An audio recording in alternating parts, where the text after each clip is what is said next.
मुरादाबाद जनपद के थाना भोजपुर में गांव मेदिनीपुर गांव है मेदिनीपुर। वहाँ पे पुलिस को एक सूचना मिली थी, एक व्यक्ति जिसका नाम हरदयाल है, वो अपने घर में मृत अवस्था में पड़ा हुआ है। जब पुलिस ने सारे एंगल से जांच की और सारी पूछताछ की तो शक उसकी पत्नी पर गया।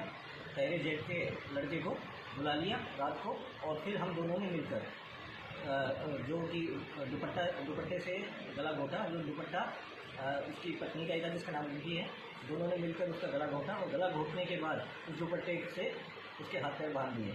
और बाद में जब आज ये दोनों भागने की फिराक में थे और पुलिस ने इनको पकड़ लिया और अपनी पूछताछ में इन्होंने अपना पूरा जुर्म कबूल किया है। ठीक है। उत्तर प्रदेश के मुरादाबाद जनपद से एक हैरान कर देने वाली घटना सामने आया, जहां एक चाची को अपने ही भतीजे से इश्क होता और इश्क होने के बाद इसकी परवाना इतना चढ़ते हैं कि दोनों एक दूसरे के साथ शारीरिक संबंध तक बनाने लगते हैं। लेकिन उन दोनों में से किसी को ये नहीं पता था कि उन दोनों की इश्क की अंत इतनी खौफनाक और भयावह होगा कि जो एक साथ कई घरों को तबाह कर देगा।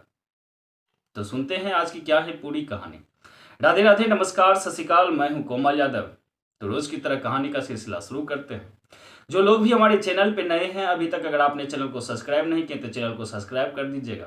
और कहानी अगर आपको अच्छा लगे तो कहानी का राय कमेंट बॉक्स में आप जरूर दीजिएगा। तो बढ़ते हैं आज की कहानी की ओर।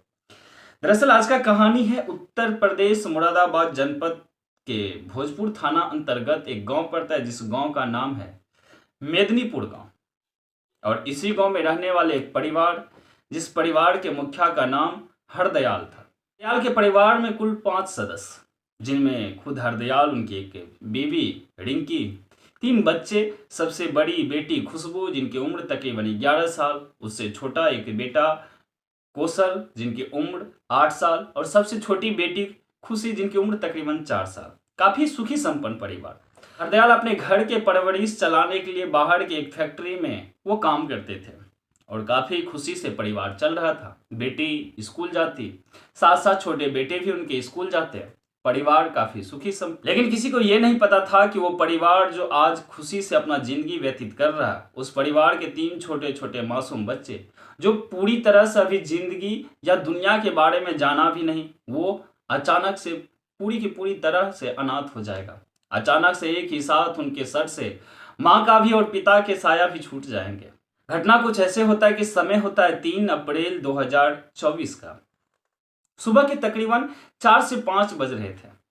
बेटी खुशबू की नींद टूटती है। नींद टूटने के बाद वो जब जगती तो सबसे पहले अपने घर के जो चौका बर्तन होता था वो करते।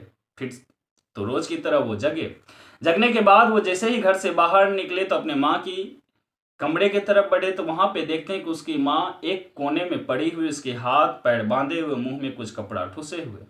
तो वो जोर जोर से चीखने लगते हैं, चिल्लाने लगते हैं। अब इस चीख पुकार की आवाज सुनकर के आस पड़ोस के जो भी लोग सुनते हैं, उनको लगता है कि अचानक से इस घर में इतनी सुबह सुबह चीखने और चिल्लाने की आवाज क्यों आ रही है। सारे लोग दौड़े दौड़े उस घर की तरफ आते हैं। तो घर की तरफ आने के बाद देखते हैं कि बेटी जो थी खुशबू, वो प्रयास कर रही थी अपनी माँ के हाथ जो बंधे हुए किसी तरह से उस हाथ को खोले।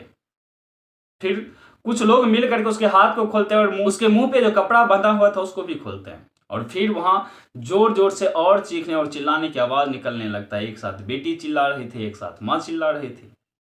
और वहीं पे पास में पड़े हुए उसके जो पति थे हरदयाल, वो टस से मस नहीं हो रहे थे। कुछ लोग उसके पास जाते, उसे जगाने का कोशिश करता, लेकिन पता चलता कि हरदयाल तो इस दुनिया को छोड़ करके कब के चले गए। अचानक से लोग जब इस तरह से जानते हैं कि हरदयाल अब इस दुनिया में नहीं है तो लोग वाकई में शॉकिंग हो गए। जो इंसान शाम में काम करके घर वापस लौटे, खुशी खुशी से परिवार के साथ तो सोए, लेकिन फिर वो जगे नहीं। इसके साथ हुआ क्या? तो फिर वो पत्नी एक कहानी बताती कि रात में तकरीबन 12-1 बज रहे थे कि उसी समय कुछ लोग मेरे घर में घुसे। घर में घुसने के बाद उसके साथ कुछ हथियार थे। वो हथियार के बल पे मुझे तो घर में बंद कर दिया, मेरे हाथ बांध दिए, मेरे मुंह पे कपड़ा से बांध दिया। उसके बाद उसने मेरे पति को गला दबा करके इस दुनिया से मौत की घाट उतार दी। अब लोग जब इस बात को सुना तो तुरंत वहां के स्थानीय थाना को इन्फॉर्म किए। अब इस घटना को जानने के बाद थाना भी एक टीम के साथ उस जगह पे पहुंचते हैं जिस जगह पे इस तरह की घटना हुई। थाना पहुंचते हैं और पहुंचने के बाद सबसे पहले तो सबको अपने कब्जे में लेते हैं और उनको पोस्टमार्टम के लिए भेजते हैं। और फिर वहां के आस पड़ोस और उनके पत्नी से पूछताछ शुरू होता है। तो पूछताछ में पता चलता है जो घटनाक्रम उसकी पत्नी पहले वहां के आस पड़ोस के लोग को बताए थे कि कुछ लोग घर में घुसे, घर में घुसने के बाद उसके साथ जोर जबरदस्ती किए, फिर उसको एक कमरे में बंद किया और फिर उनके पति को गला दबाकर उनका हत्या कर दिया। लेकिन ये बात पुलिस को भी हजम नहीं हो रहा था और किसी अन्य लोगों को भी हजम नहीं हो रहा था, क्योंकि घर में अगर कोई घुसे तो अचानक से 4-5 लोग और हथियार वाले लोगों को देख करके कोई भी इंसान सबसे पहले तो चीखेगा, चिल्लाएगा, और उसके चीखने चिल्लाने की आवाज़ सुन करके आस पड़ोस के लोग भी आएंगे। लेकिन वहाँ पे कुछ ऐसा नहीं हुआ और महिला जो बयान दे रही थी बार बार वो बदल रही थी। महिला से जब पूछा जाता था कितने लोग थे तो कभी वो बोलते थे 2 लोग थे, कभी बोलते 3 लोग थे, कभी बोलते 5 लोग थे, कभी बोलते जो वो मुंह पे कपड़ा से ढका हुआ था, कभी बोलते कि उसकी बड़ी बड़ी मूंछ है। तो पुलिस को भी ये बात हजम नहीं हो रहा था। पुलिस वहां के आस पड़ोस के लोगों से भी पूछना शुरू करते थे आखिर किसी को इस पूरी खबर के बारे में या इस घर में आखिर क्या चल रहा था उसके बारे में किसी को कुछ पता है तो वो बताएं। तो वही के आस पड़ोस के लोगों से पुलिस को यह भी पता चलता कि साहब इस महिला की चाल चरित्र जो है वो ठीक नहीं था। इस महिला की अवैध संबंध अपने ही भतीजे के साथ था। आयो दिन जब हरदयाल अपने घर से काम के लिए बाहर निकलते तो वो महिला अपने प्रेमी को घर पे बुलाते। कोई लोग अगर पूछता जो क्यों, ऐसा क्यों, तो वो इसका विरोध भी करते, क्यों मेरा भतीजा है, क्यों मेरा घर नहीं आ सकता, तो दूसरे लोग को ही डांटते। कई बार इस बातों को लेकर के पति के साथ भी झगड़ा हुए, लेकिन हम लोगों ने इसके मैटर में कभी इन्वॉल्व होने का कोशिश नहीं किया। आखिर इनके पारिवारिक मैटर है, रिश्ते में भतीजा तो हो सकता है कोई काम के लिए बुलाए, लेकिन किसी को ये नहीं पता था कि ऐसा भी हो सकता है। अब पुलिस को पूरा का पूरा शक उस महिला पे कहीं ना कहीं ये अवैध संबंध को लेकर के इस तरह के घटनाक्रम को अंजाम दिया गया। अब पुलिस उस महिला के साथ कड़ाई के साथ पूछताछ करते हैं और फिर उस लड़का को भी गिरफ्तार करते हैं जिस लड़का का नाम होता है सोनेलाल, जो उस महिला के रिश्ते में भतीजा, हरदयाल के रिश्ते में भतीजा। जब उसको गिरफ्तार करते तो फिर एक कहानी और पूरी सच निकल करके पुलिस और समाज के सामने भी आता। दरअसल वो महिला और वो लड़का बताते हैं कि साहब हम दोनों एक दूसरे से तकरीबन 2 से 2.5 साल से प्रेम संबंध में थे।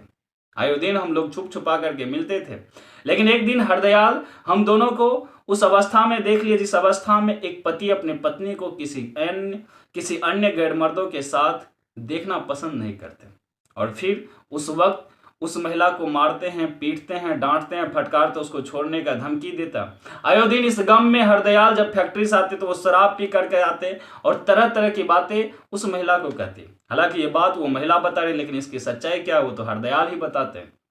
लेकिन फिर वो पूरी घटनाक्रम एक्सेप्ट करते कि साहब हम ही लोग ने मिल करके 3 तारीख को हम लोग फैसला किया कि अब अगर हरदयाल इस दुनिया में रहे तो हम लोगों के प्रेम संबंध पूरी की पूरी तरह से खत्म हो जाएगा। अगर ये संबंध को जारी रखना है तो हरदयाल को इस दुनिया से किसी ना किसी तरह से हटाना पड़ेगा। और फिर एक डेट और एक तारीख तय होता है 3 अप्रैल 2024 का।